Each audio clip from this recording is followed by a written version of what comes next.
show. Today we're going to talk about generosity and thoughtfulness throughout the year, not just at the holidays. And we are also interviewing Laura Andrade, who is a co-writer with me. We've told her life story. She's a recovered addict. She's been clean now for over 20 years, and she has an amazing story. All right. First, we're going to talk about our generosity and thoughtfulness. Just kind of in general, it tends to drop off after the holidays. Yes. Why is that? Why are we so generous and thoughtful around Christmas time, and then later in the year we're like, eh. It's interesting because Christmas is almost like about everybody else, and then January we're like, it's me time, and there's nothing wrong with that, but we definitely like forget to do anything else for anyone. Right. I mean, birthdays, Yes. Easter, Valentine's Day, stuff like that, but we're just not. It seems like at Christmas time you're just like thinking about extras you can do for people. Yes. Just here and there. So how are we going to keep that feeling throughout the year? We have some ideas. We have some ideas. We're going to figure this out. We don't have all the answers, but we have some things to think about.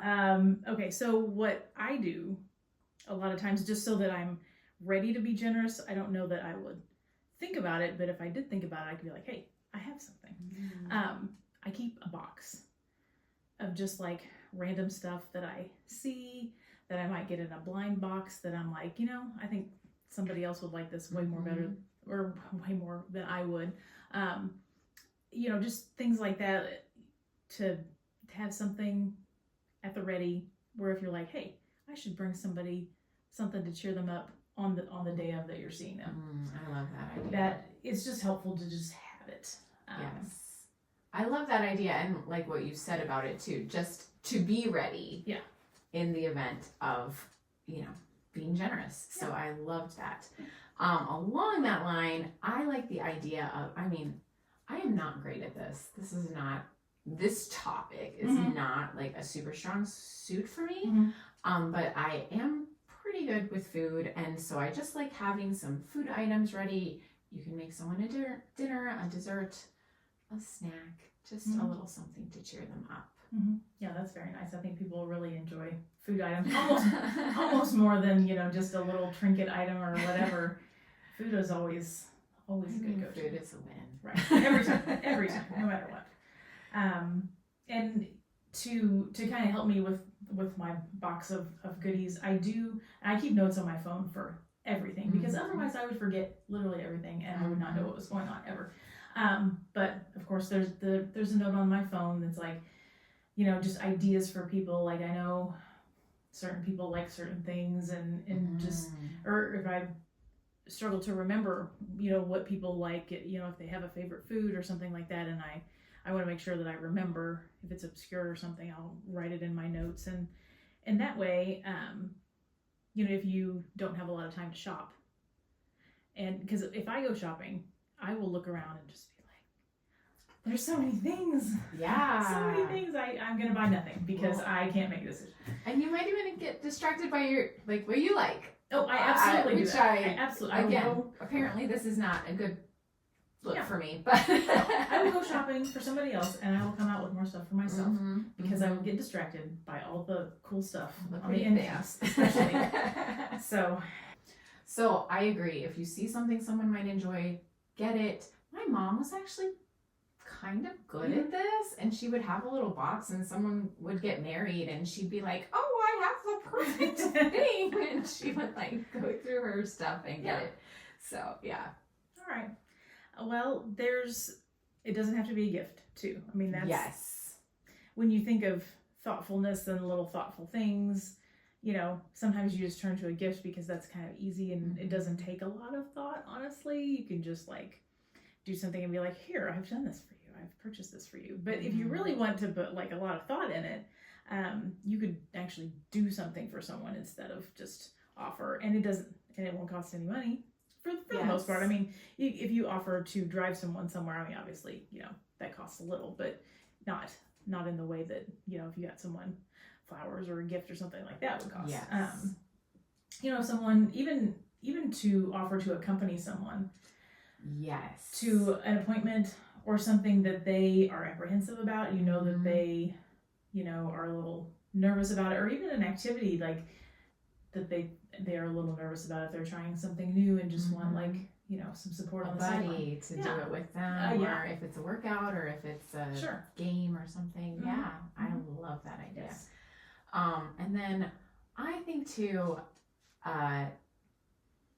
again, along the idea of like taking them things, but a little more personal. So, and we talked about this a little bit already, but instead of the call me if you need anything. So if they've been sick, if they've had a surgery, if they've had a baby, if they've had a rough time, instead of call me if you need anything, I love the idea of saying, or trying to say, what do you need? And I've even heard of friends who've had the experience of someone just coming to their house and being like, I'm going to do this thing for you. Yeah. So show me where it is. Yeah, I had one friend who like had a surgery and another friend came over and just did her laundry. No one's going to ask to have their laundry done. Oh no. But it was so helpful. It was such a beautiful story. Yeah.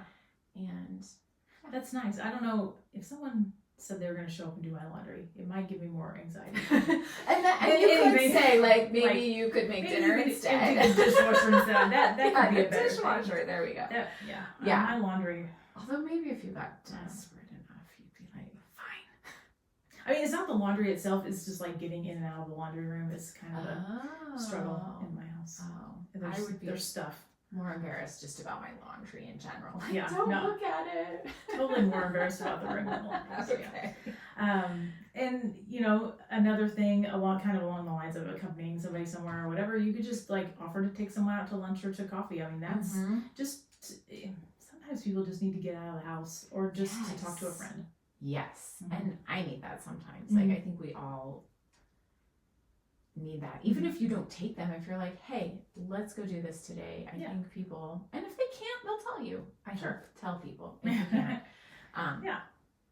Well, and you had anything, and my idea was similar to that, where I love to invite people to like go for a walk or come to a class with me. Things like that I do really love that sort of thing. So. I had a friend of mine was talking about, actually it was her first date with her husband. Ooh. And it was supposed to be just very low key. He invited her to go for a walk along the river in Newburgh, and he brought a cooler with him, and he brought like some ice cream, like drumsticks or whatever. And so it was just that little added touch that he added. You know, it was a date, but I mean, you could do that with a friend. You could do that with your friends. Sure, absolutely. I just thought that was your kids. Yeah. Yes. Well, it just makes it like special. Yeah, just like he thought ahead. And, you know, it's not just a walk, but, oh, here's some ice cream, too. And ice cream always puts people in a good mood. Always in a good mood. I mean, unless you're lactose intolerant. Then it puts you in a good mood for a few minutes. Yeah. Not so much. Oh, man. But even the call or text or email, you know, just to say have a nice day, that sometimes means more to people than you can imagine. Just that you thought about them. Right. And you said something. Right. And I mean, it almost goes back to the idea of like the napkin with your kid's school lunch, where you're like, you know, it's that sort of thing, but for grown-ups, where they're in the middle of the day, they're like, oh, look at that. Yeah. So I thought of you. Yes. And then along with that, calling and texting, like be a good listener. If someone does want to talk or needs to talk, just listen. Good. All right. So we've taken care of friends and family, people we know. People we don't know. That's a little harder for me. I'm not very good at talking to people I don't know. Are you an introvert, Caroline? I wouldn't peg you as one, but now I'm curious. Only in the sense that, like, I don't like strangers. Okay. I don't want to, mostly it's like, I just get the feeling that I don't want to be bothered if I'm out somewhere and I don't know you. I would rather not. It's not that I don't like, I don't always like people, you know, as a category. We like you, we like all of you. Friendliness. Yes. No, I'm just kidding. I shouldn't be like that, but like. No, it's true. Like sometimes you're out and you're like, I'm out to do my thing and that's what I want to do. And maybe it's just, I get overwhelmed easily and I can't handle one more thing. You're like, I'm at the store buying the stuff off the end caps. Like, leave me alone. I need to like swallow in my own like apathy. No. But well, like my husband has had another knee surgery, but when he goes to the knee doctor, Tri-State or whatever, people will just talk to him, and I'm like, what's going on? These are strangers, stranger danger. And then, you know, my daughter had gone there with her foot, and when we go, nobody says a word to us.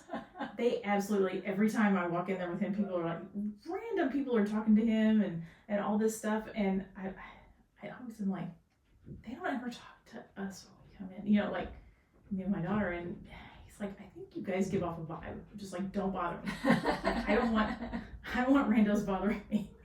And he's like, he'll talk to anybody and everybody. Yeah, my father-in-law is really good at talking to strangers. He is so kind to strangers. And when we were first married, he worked for a food company, and he would bring little treats, little samples, and we would go to the airport, and, you know, he would tip whoever and give them like a chocolate, like a wrapped chocolate. But, you know, everyone lost their minds over it. They loved it. You would have thought that he had given them $1 million.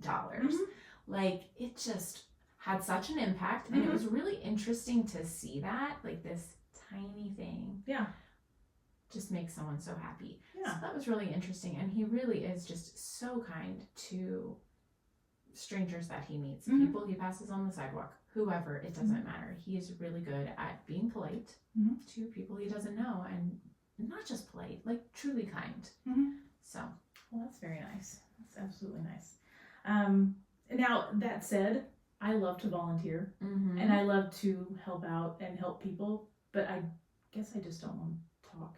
That's okay. You can volunteer. And maybe I'm just shy with people I don't know. I don't know. And it is okay for all of us to be different about this stuff too. Like, we don't all have to have the same things we do.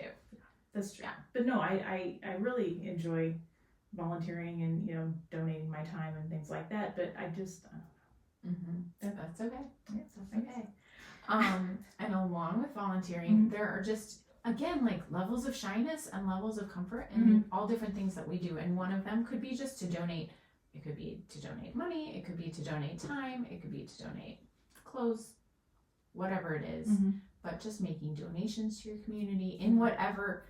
If you have more, you can give more. If you have less, you can give less. Just whatever you can do. And I also like the time and talent. If you're good at something, do volunteer with that. Which you do a lot. Like, I know you do this, like, with your kids' school. I do. You are so good at that. So I do. I love to play the piano, and somebody always needs somebody to play the piano. Yes. And it's because everybody quit piano when they were 8. So exactly. Except for me. Except for if you didn't, they need you. Exactly. So yeah, I mean, that's and it makes volunteering that much more fun because you're also doing something that you really enjoy. And you can give back at the same time. I mean, you know, it's one thing to just like help out, you know, like something physical, like helping someone build something or whatever. I mean, that gives you a different satisfaction of like, oh, I can make something with my hands, you know, or whatever. But like, for me, music is like a good and it's unique, and people have those unique talents that really are needed in different places. Oh yeah, for sure. All right, well, so I guess we just all need to find a place that we can give our talents to, find your zone, and then be kind to strangers. I mean, volunteer. I'm not unkind. I just don't want to talk. Well, again, like, we're all a little different. It's all good. All right, and then I guess get a box and fill it with stuff. Think of things people will like. Yeah. Well, next up is going to be our friend Laura. Yep. Stay tuned.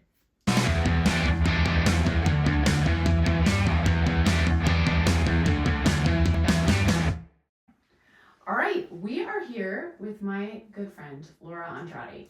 And Laura and I, several years ago, I think this is 2019, maybe 18, I know.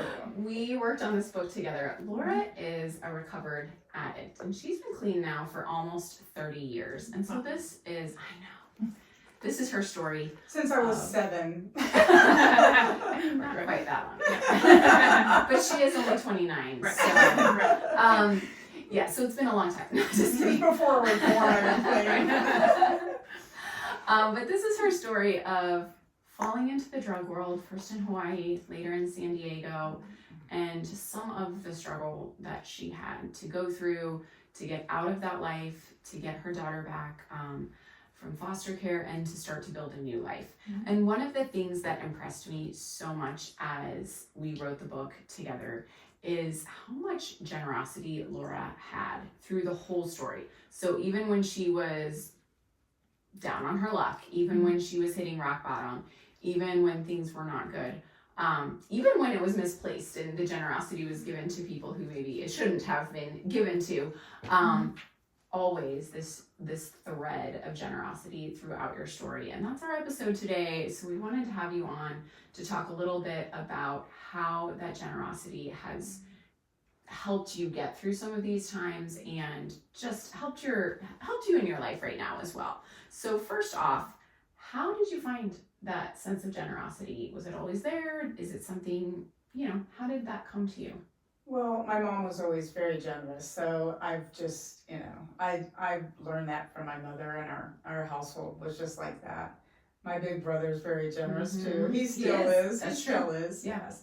And I just learned that in my family, and I know a lot of people that struggle with drugs. They had a very difficult childhood. Mhm. That wasn't the case in my family. I had a very good childhood and very good upbringing, and I had no issues like that.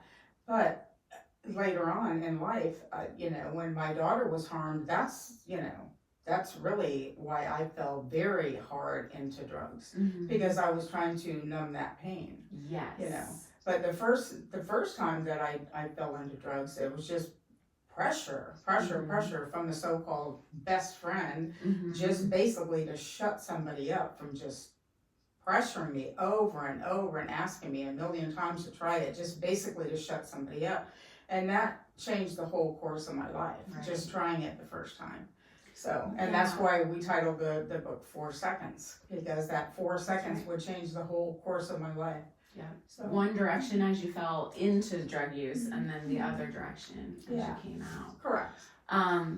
And we were chatting before the show, and you said something interesting, which also is generous. You were talking about how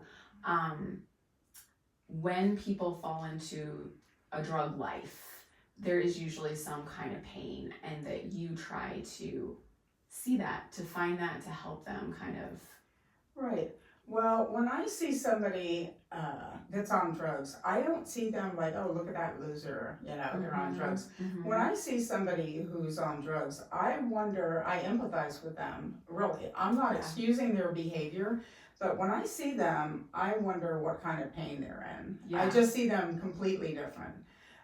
Because we do work with people, in our church that have drug issues, and they want to turn their life around and make a better life for themselves. So when I see them so broken, and you can tell visually by looking at them immediately that they have drug issues. Mhm. I'm lucky, I'm fortunate, because people can't just look at me and tell, oh my gosh, she's like an ex-druggie. So I'm lucky that I don't have that outward appearance. Yeah. And when I see somebody that you can tell immediately that they have, drug issues, I wonder, what kind of pain that they're in, or what are they trying to camouflage, or what kind of pain are they trying to suppress? Yes, Yes, which is I such a immediately think generous that. Well- attitude in and of itself. And we met at church, and I didn't know, looking at you at all, that you had this past, and it only came out as we got to know each other better. Right. And it was really an interesting thing. And you are an incredible support, because lots of times people will come to churches when they're struggling. And it's a great place for people to come if you're struggling. And you are always there for them, because churches are tricky. Like sometimes we're like, oh, we don't, if you're a churchy person, I don't even know how to say that. Sometimes you don't quite relate, but you always relate to both sides, like to that past and then this present. So that's really cool. And I'm not saying every person is, in some kind of pain, but I am saying a lot of them are. Oh, yeah. And Yeah. I've met that in the drug world. I've met so many people that were in so much pain, Yeah. various different kind of pain. Not all of them. A lot of them were just screw-ups. I'm saying, they just wanted to get There was by. probably some pain in there But a somewhere. lot of them were in one sort of pain or another, or some kind of abuse that they were, Yes. they were in, or they had very, very difficult childhood situations. What I myself was not in that. I had a wonderful childhood. So anyway. Were people as generous with you as you are now with them? Did you learn that through No. your struggle, or did No, everybody was ripping me off. Oh, no. And those were all my friends. They were all stealing from me or ripping me off or trying to set me up, and and that's why I really wanted to get out of the drug world. I'm so sick of this. These are all my friends. They're all setting me up or stealing from me. I'd leave all my stuff with somebody and I'd turn around and it'd all be gone. I'm like, I'm just, you know what? I think I just want something better. So, Right. yeah, anyway.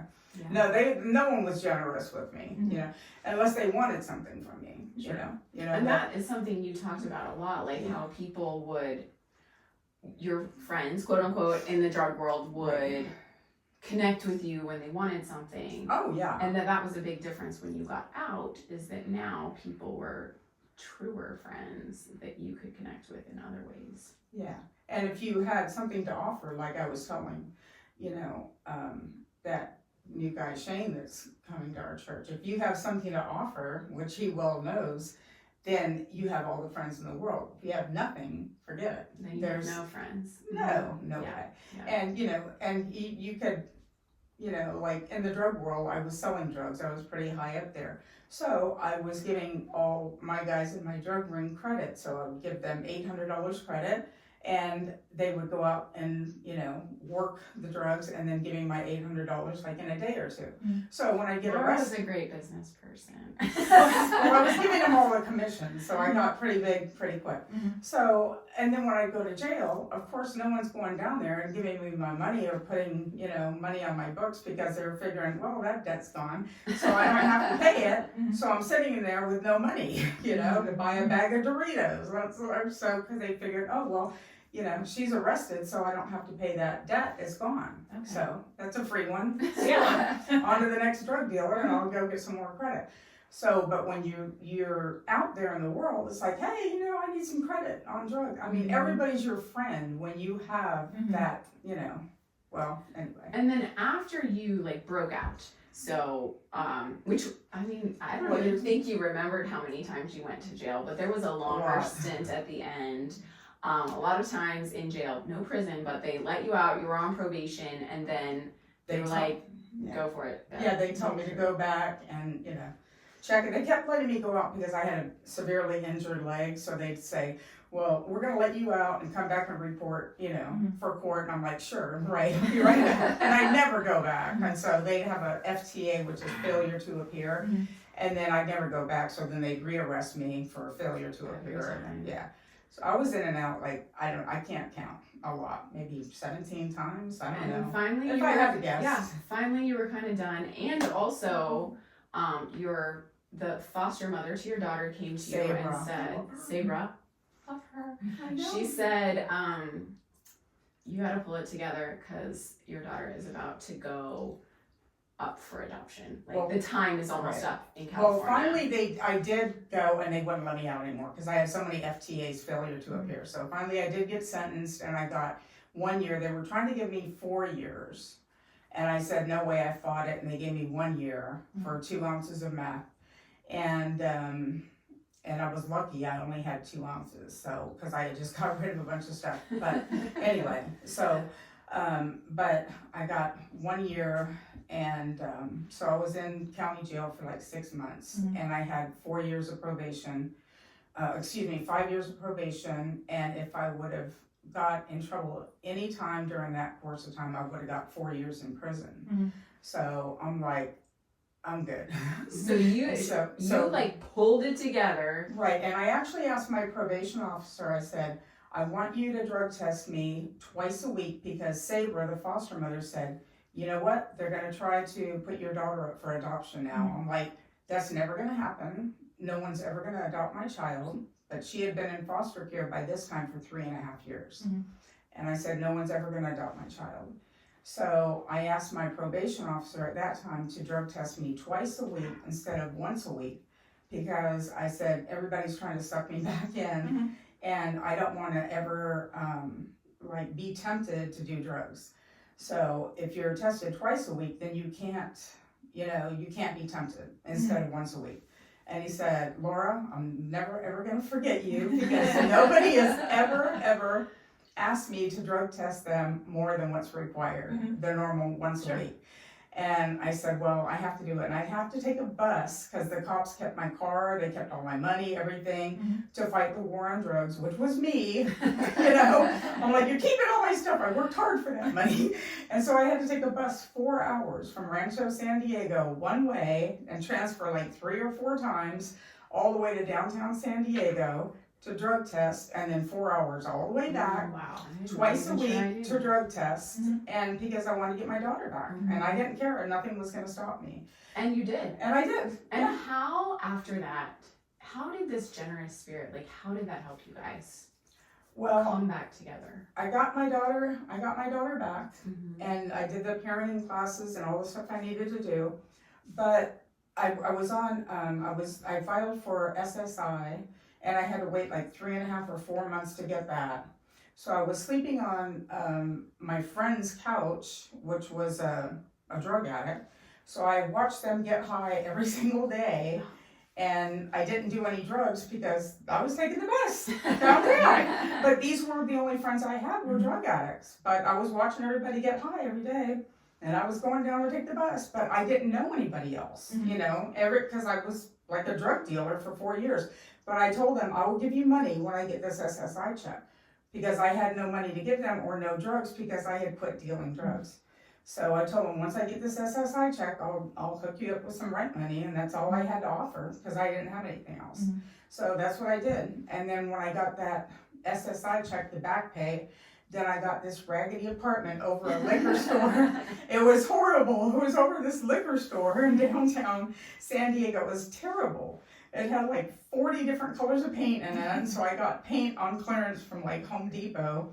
I painted the whole thing. I got custody of my daughter back, and then they go, okay, now you gotta move because it's only a 1-bedroom. So then they helped me get like a 2-bedroom for her, so I could get custody of her back. And I went to court, and the social worker that I hated, I thought she was like the devil, Jan Kitchell.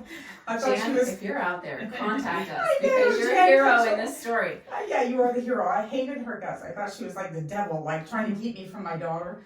We went to court, and she said, I've never seen any mother do so much to get their child back. She said usually they just go and make another baby and forget about the child in foster care. So she said, I'm so impressed with Laura that she did all the work to get her child back. So that made me feel really good. I'm like, well, she's not Satan after all. She isn't. She's been on my team the whole time. So that made me feel really good. Yeah. So anyway, that was that. Thank you. Yeah. So how has your generosity impacted your other relationships? Like, as you've been clean, as you've come back to a new life, to church, to different things, how has this generosity made an impact in your relationships?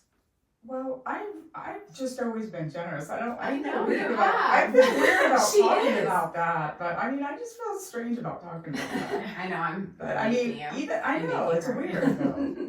Even when I was a drug dealer, I was always dropping off like Kentucky Fried Chicken and stuff for people that, I'd bring a bag of drugs, like, here's your drugs, and here's some Kentucky Fried Chicken for your kids, But I mean, I feel strange about talking about stuff like that though, but that's just how I was raised, But fun things that I'm doing since I joined the church are the 12 days of Christmas. And I love doing things like that. And when I was poor and just getting my life back, oh my gosh, I'm going to tell you about, I was so broke that first Christmas when I had my daughter. I got my daughter back, I was so broke. And my mom had contacted some church, and they actually bought us gifts out. And I'll never forget it. My daughter and I were spray painting ornaments to put on our tree. And I got these plastic flowers from the 99-cent only store. And you get like a bunch of plastic flowers with like 30 flowers on it. And I cut them and I spray painted all these flowers, and we put glitter on them. And those were our decorations for this tree. And those ornaments are still so special to me. I have like about, I don't know, maybe 5 of them left. And I have all these expensive ornaments on my tree now from Dillard's and stuff, but those ornaments are so special to me. You know, they just mean so much to me now. But anyway, it's just, I don't know, things like that just mean so much to me. But now I do like the 12 days of Christmas for people that don't have anything. But that year, some people from a church my mom contacted bought us over gifts and stuff because I was basically stuck in my apartment because I had this leg surgery. And I remember they bought us Pantene shampoo, like a big bottle of Pantene shampoo and conditioner. I'm like, Pantene, score, Pantene. Now I'd never use Pantene. But anyway, I'm so bougie with the hair. I gotta keep what I got for 64. I'm like, no, Pantene will never touch this hair. I gotta keep my hair going. Anyway, but I'm like, Pantene. I didn't have to use Suave or something. I'm That's like, right. Remember the 99-cent stuff? Things like that you just never forget. Oh my gosh, Pantene, we're balling in a big huge bottle. You know? But now I always give back, you know, to some family that doesn't have anything. And I love doing stuff like that. But I remember back then, you know, I'd always see on TV, like, it's better to give than receive. I'm like, speak for yourself. We're broke. I need stuff. You know? But now I just love doing stuff for other people that don't have anything. And there's this family that I really am close with. Her son used to work for me. He was flipping this house for me. And it's this mother and daughter and grandson. And the grandson has autism. And they just don't have like anything. And they're so grateful for everything. And I just adore them so much.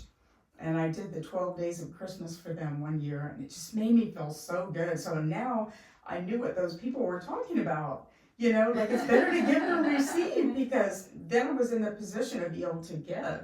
And I just loved it. It made me feel so good, because it's really the best Christmas that they ever had.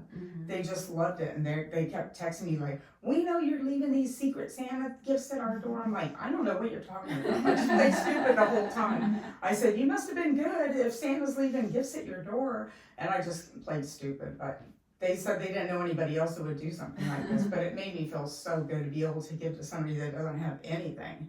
And I love them so much. So, yeah. All right. But, what? I mean, it's true though. No, but I just love it. But I realize what those people were always talking about on TV. It feels so good to give. You know, it's better to give than receive, because it does make you feel so good. It really does. It's fun. You're busy now. You have a lot of things that you're doing. How do you keep your generosity alive in the busy times? Well, I'm very busy now. Actually, I met a woman when I was traveling as a CNA. And my mouth moves faster than my mind most of the time. As Jean knows that about me. I'm like, oh my gosh, what did I just say? I'm like, uh-oh. So I met this woman when I was traveling as a CNA. And she had lost her husband and her vision all within like 4 months' time. So she was living independently on her own, and she was married for like 72 years. So, and she was just living in her house, and I had met her in a nursing home. And so I felt really sorry for her, because they threw her into the dementia ward where she didn't belong, because mentally she's so good, but she lost her vision.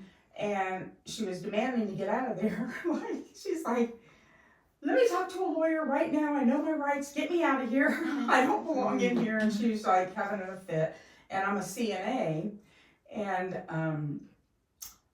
anyway, I felt so bad for her. So she was on the phone with her son demanding that he get her out of there, like she did every day since I had met her, which was about 6 weeks before that. So I asked her, I said, can I speak with your son?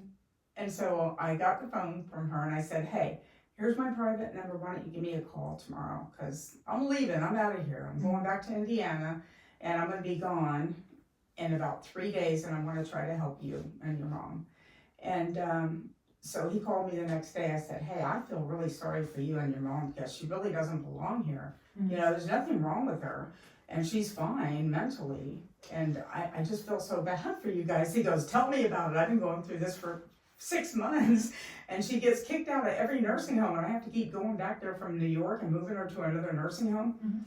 And she won the right to, she went to court, she won the right to live back in her house, and then she got locked out of there within like 36 hours. So the police chief called her son back and said, come back, come get your mom, and she needs to go back in this other facility, and she can't live on her own anymore. Because she can't, just because she can't see, she's out of vision. She was taking care of her husband who was ill, and then so she didn't put her eye drops in, so she lost her vision all at one time. So anyway, and then my friend had lost her job all within like 4 hours after that, so I lined everything up to help this woman get out of there and help my friend get a job. I lined everything up to get help for this woman. So anyway, my friend took care of her for about 4 months, and then she couldn't do it anymore. I said, well, I'll come back there and get her, but I'm bringing her back to Indiana.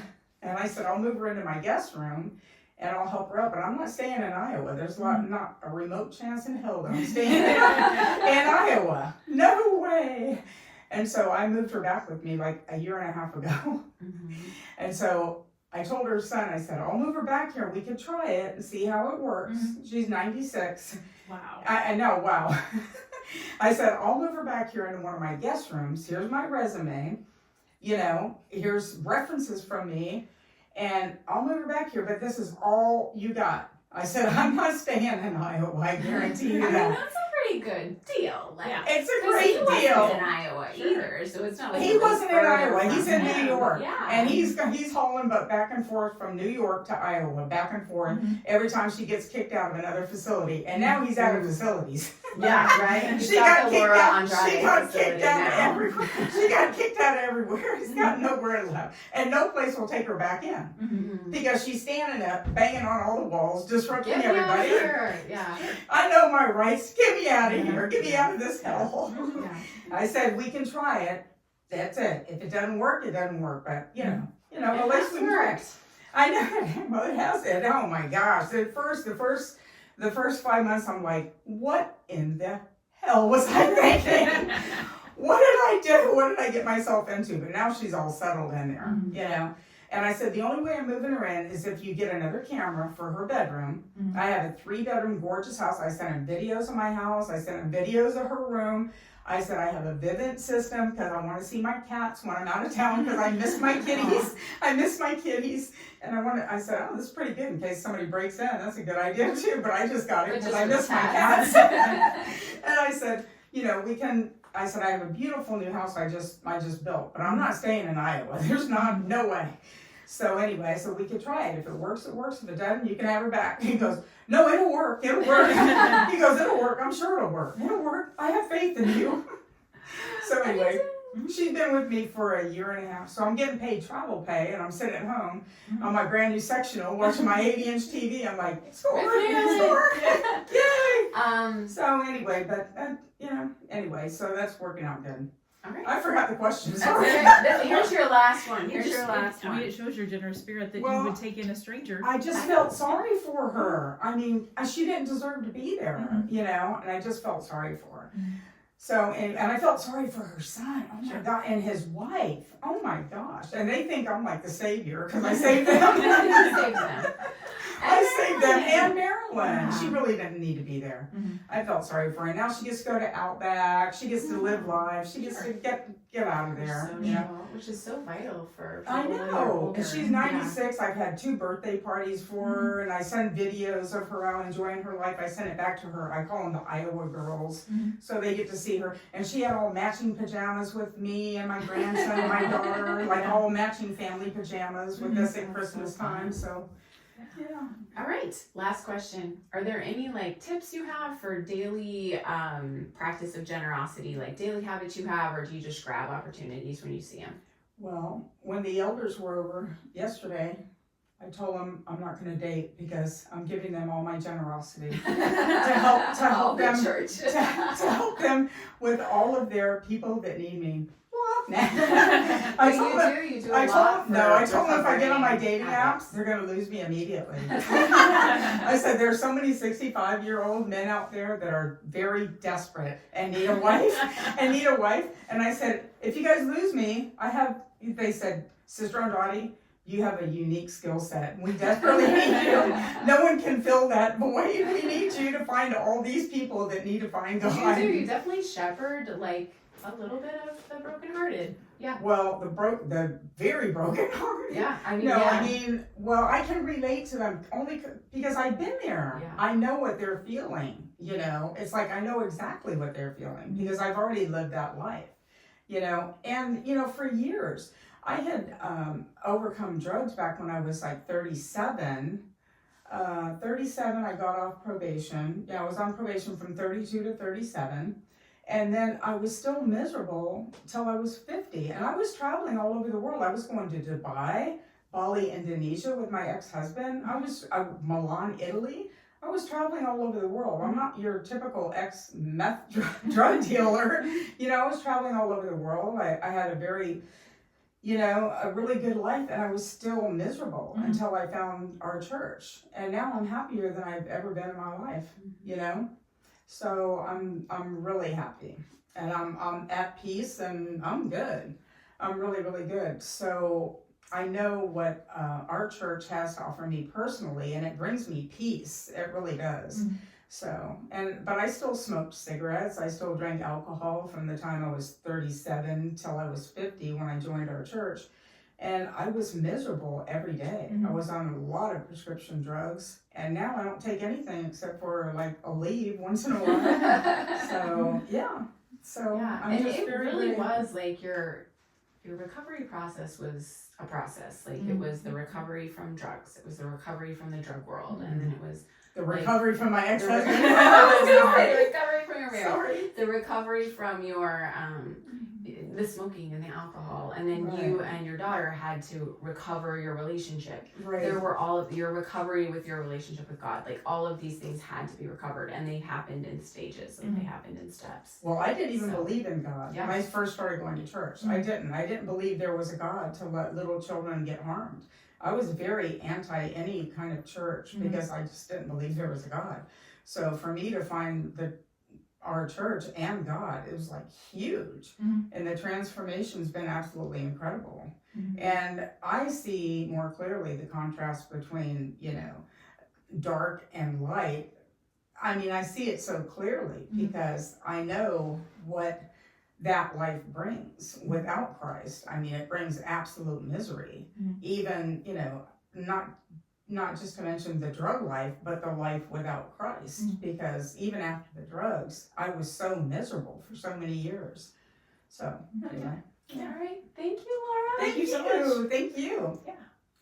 My So pleasure. if you want to learn all about Laura That's right. that we haven't talked about today, go ahead. You can go ahead. Should I hold Show- it? Yeah, I hold it, forgot. I yeah. forgot we were video recording. Right. 4 Seconds, a memoir by Laura Andrade with G Knight Pace. That's her story. You can find Laura on Facebook. What is it? Laura Andrade Books? Is that what it is? Book? Laura Andrade. Well, it's on Amazon. I could No, write they another can whole. find you. I could write another whole book on my dating adventures and my work adventures. Oh my gosh! But anyway, that's another whole story. That's that's for another day. Yeah, So there you yeah, go. 4 Seconds if you are interested. Yeah. All right. Thank you. Thank you.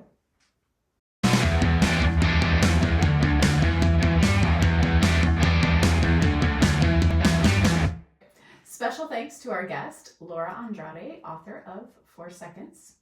And thanks to all our listeners and watchers. If you love the show, please show us some love. Like, subscribe, rate, and review Wrong Side of 40 wherever you get your podcasts and on YouTube.